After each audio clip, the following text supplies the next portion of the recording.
ปุ้มนี่แมนหัวซีดเสียงให้ซึ่งหัวซีดเนาะและไส้มันจะเป็นสแตนเลสเอามาแกะรวมกัน yes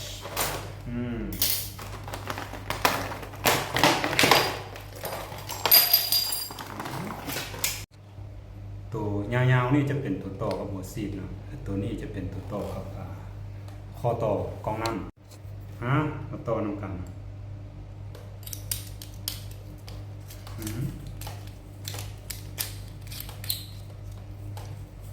ว้าวกูดจุดดีกว่ามันเลยมันเป็นสแตนเลสเนาะสแตนเลสทนทาน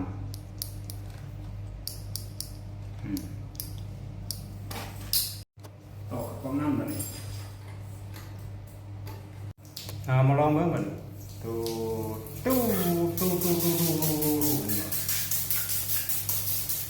ป่านยิงปืนเนาะ